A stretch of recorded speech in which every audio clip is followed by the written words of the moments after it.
존경하는 도민 여러분, 이정림 부의장님과 선배 동료 의원 여러분, 이 자리에 참석하신 김관영 지사님과 서우석 교육감님을 비롯한 관계 공무원 여러분, 안녕하십니까? 정읍 제1선거구 임승식 의원입니다.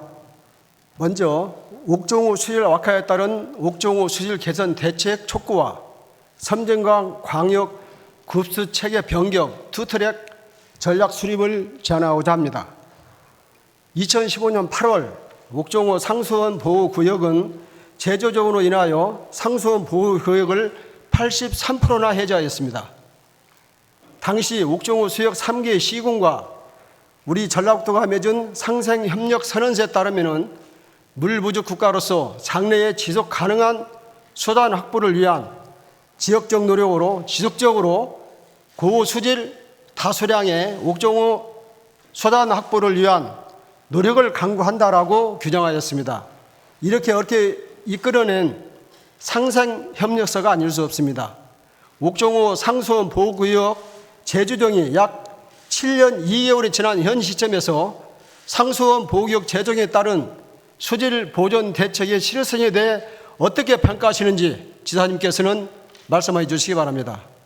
많은 노력에도 불구하고 옥종호 소질은 계속 악화되어 왔습니다. 2010년부터 2019년까지 4개년 평균치 탁도는 4.15였으나 2020년부터 22년 금년까지 평균 탁도는 7.16으로 약 57%나 증가하였습니다. 이에 남주로 세포수는 밀리미터당 세포수가 50개에서 지난해 올해 108개로 증가하였습니다. 물안경 정보 시스템에 따르면 칠보 취소구에서 유해 남주류가 금년 9월 5일 밀리미터당 237개나 확인되었고 녹조가 심한 21일 지난 9월 26일에는 944개나 증가했습니다. 이런 세포 번이라면 현상이 계속 지속된다고 가정했을 때 순식간에 기하급수적으로 증가하여 경보가 발령될 수도 있다는 상황입니다. 이에 대한 견해와 대책은 지사님께서는 어떻게 생각하고 계시는지 말씀해 주시기 바랍니다. 앞서 설명이 드린 바와 같이 옥종호는 이미 2015년 8월 이전에 옥종화 절대 아닙니다. 상수원 보호구역 재정에 따른 개발이 더욱 가속할 것이 충분히 예상되고 기후위기 등 자연재해는 앞으로 더 증가할 것입니다. 상수원으로서 기능을 할 수 없을 것으로 판단되는데 근본적인 대책을 세우든지 아니면은 섬진강 광역 구수 체계를 용담댐으로 바꾸든지 태기를 해야 할 것입니다. 안전하고 차질 없는 구수 체계가 용담댐으로 된다는 것이 본 의원의 판단입니다. 집행부서는 예산 확보 및 금강위역 물관리위원회 협의 등 어려움을 내세우고 있으나 물은 지역 간 분쟁을 일으키는 가장 큰 사안 중에 하나이고 이미 우리는 지난 과거에서 경험과 교훈을 얻었습니다. 도민들이 마시는 물은 우리 전북 도민이 생명수이자 전북도의 생명줄로서 1,000억, 2,000억 그 예산의 문제가 아닙니다. 전북 도민의 건강과 생명, 안전의 문제로 접근해야 할 사항이라고 생각됩니다. 지금부터 철저히 준비하고 시행해야 합니다. 지역 정치권과 공조하여 예타 통과 등 예산 확보 방안을 마련할 것을 촉구하겠습니다. 오늘 당장 용담댐이 결정된다 하더라도 사업 완공까지는 10년이 걸립니다. 그러면은 옥종호 주변 개발 사업이 계속 진행이 되고 있는데 그만큼 오염의 속도가 가속화가 되고 10년 내 정읍시와 김제시, 임실군 일부 도민의 물 대란이 충분히 애견되고도 남습니다. 이에 대한 대책을 마련하시길 간곡히 호소드리겠습니다.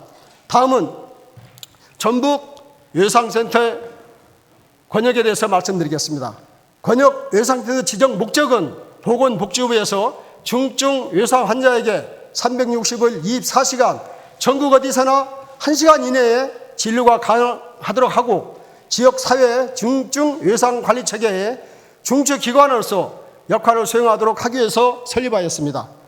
지사께서는 최근 모 방송사가 보도한 사고 이후 병원을 헤매다가 3시간 16분 만에 시간이 지나서야 치료를 받고 결국 다리를 절단한 환자와 가족의 울분에 대해 어떻게 생각하시는지 솔직한 말씀을 해주시기 바랍니다. 보도에 따르면 지난 6월 충남 보령에서 교통사고를 당한 한 시민이 크게 다쳐서 이송 도중 전북 권역 위상센터인 원광사병원에 유선으로 치료 가능 여부를 타진하였습니다. 무엇이 문제인지 치료할 수 없다고 하여 전주의 한 병원으로 이송하였으나 치료 불가의 입장을 밝혔고, 예수병원과 전북대학교 병원 모두 치료가 불가하다는 통보를 받고 차를 돌려 충북인 천안 당국대병원 외상센터로 이동하여 치료하였습니다. 우리 전북에서는 치료를 못하였는데 왜 충북 외상센터는 치료를 했는지 참 의문이스럽습니다. 사고 치료까지 3시간 16분 동안 과연 전라북도의 병원에 어떤 일이 있었는지 파악 좀 부탁 좀 드리겠습니다. 이 환자의 동선에 대해 정확히 파악해 보시고 여기서 드러난 문제점이 과연 무엇인가 우리는 알아야겠습니다. 본 의원이 확인한 바로는 2011년 3월 원광대병원 외상 전문의 7명 사표라는 메디컬 타임즈의 보도가 있었습니다. 외상 전문의 7명이 한꺼번에 사표를 낸 것인데, 이 정도 사안 되면 도지사와 해당 상위위원들에게 보고하고 대책을 마련해야 하는 중대한 사안이라고 생각됩니다. 인수위 시절 또는 취임 이후 이와 관련한 보도를 받으신 바가 있다면 그 내용에 대해 상세히 설명해 주시기 바랍니다. 외상 전문의 7명은 경영진의 고강도 압박으로 사임했으며 외상 분야가 아닌 타 진료과 수술 참여, 내부 갈등 등 복합적인 요인이 작용했다는 주장도 있고, 권역 외상센터가 병원 경영에 도움이 되지 않으니 수익성에 골몰하는 병원 입장에서 정리 차원이었던지 정확한 사실관계를 파악해야 재발을 방지하고 또 대안을 모색을 할 수 있다고 생각합니다. 정확한 사실관계와 언제까지 전북 권역 외상센터 지정 당시 의사 인력이 12명이 근무해야 하는데 그 12명이 가능할 것인지에 대해서도 말씀해 주시기 바랍니다. 전라북도 지방의료 의사 정원 충원율이 2022년도 기준 군산 의료는 72%, 남원 의료는 75%에 불과합니다. 감염병 또는 필수 의료 등의 분야에 지역 공공 의료기관에 특성에 반영될 수 있도록 국립대병원별 공공 임상 교수 운영비 50%를 지원하는 사업을 시행했습니다. 군산 의료원 6명, 남원 의료 7명, 또 진안 의료원에 7명, 19명을 모집하였으나 채용 실적은 진안건 의료원 3명에 불과합니다. 의사 1명당 임금비 50%인데 1억 2,500만 원입니다. 약 2억 5천만 원을 준다 해도 의사가 오지 않은 것인데 심각한 사안이 아닐 수 없습니다. 진안건 의료만 모집되고 나머지 우리 도의료원에서 모집하지 못한 사유와 대책에 대해서 말씀해 주시기 바랍니다. 도민들의 응급 상황에서 믿고 의지할 수 있는 최후의 보루인 전북 권역 외상센터의 의사의 절반이 이탈하고 타 시도로 전원 유퇴한다면 도민의 안녕과 생명은 과연 누가 지켜주겠습니까? 철저히 쏘아붙고도 제 기능을 발휘할 수 없다면 전북도 의료 정책의 실패이자 위기가 아닐 수 없습니다. 전북 외상센터를 포함하여 권역 응급의료센터, 지방의료원 등 모든 공공의료 분야에 부족한 인력을 제시하시고 확보 방안에 말씀해 주시기 바랍니다.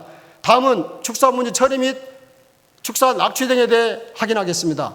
전라북도 가축 처리 및 재활용 시설 현황에 따르면 사망금 유역과 사망금 외 유역의 공공 및 민간 재활용 시설에서 1일 8천여 톤이 분유가 처리하고 1일 15,000톤의 축산 분유가 발생하는 것으로 확인됐습니다.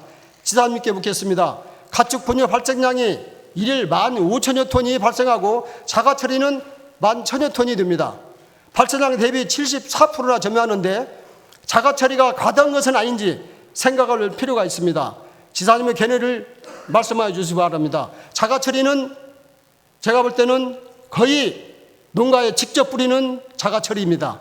본 의원의 생각으로는 가축 분유는 공공 또는 민간 재활용 시설을 통해 퇴비화야 처리 절차를 받는 것이 축산 악취를 예방하고 환경 정밀 농법 구현에 적합하다고 생각합니다. 이에 대한 견해를 또 말씀해 주시기 바랍니다. 전라북도 축산농가 현황에 따르면 1만여 초 농가가 3,500여 마리를 사육하고 있습니다. 가축 분유가 대부분 재활용 시설을 거치지 않고 자가 처리하는 등 문제를 발생시키고 있는데 관련 규정의 미비와 행정력 부족, 통계 처리 및 지도단속 사각지대가 혼재되어 있는 것으로 생각됩니다. 따라서 가축 분유 배출 시설 허가증에 농가별 위탁 계약 기간을 분명히 명시하시고 이를 철저히 관리할 것이며 운송 허가만 내고 무단으로 운송 처리하는 행위에 대해서는 규정에 따라 지도 감독을 철저히 실시할 것으로 촉구합니다. 또한 축산 농가별 자가처리 부속도 측정에서 부적합한 건수가 상당한 것으로 확인되고 있습니다. 관련 기준이 엄격하게 지킬 수 있도록 지도 관리를 철저히 할 것으로 생각됩니다. 이에 대한 견해와 대책을 말씀하여 주시기 바랍니다. 본원이 확인 바에 따르면 어찌된 일인지 축산문유 처리 시설인 퇴비공장은 관리부서가 없습니다. 퇴비공장 지원은 전무한데 행정처분의 대상만 되고 있다는 민원이 제기되고 있습니다. 축산문유를 올바르게 처리하기 위해서는 축산농가가 자가체라는 부속도에 대해 철저한 지도감독 실시와 함께 축산분유 재활용 시설에 대한 체계적인 지원으로 재활용 시설을 통한 축산분유 처리를 활성화해야만 축산분유 재활화 목표를 달성할 수 있다고 생각합니다.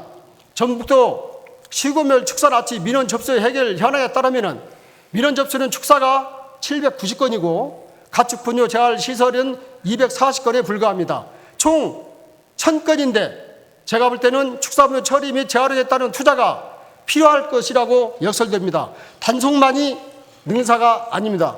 도민의 삶의 질을 현장에 떨어뜨리는 사안으로서 생각되어 면밀한 실태조사를 실시해야 합니다.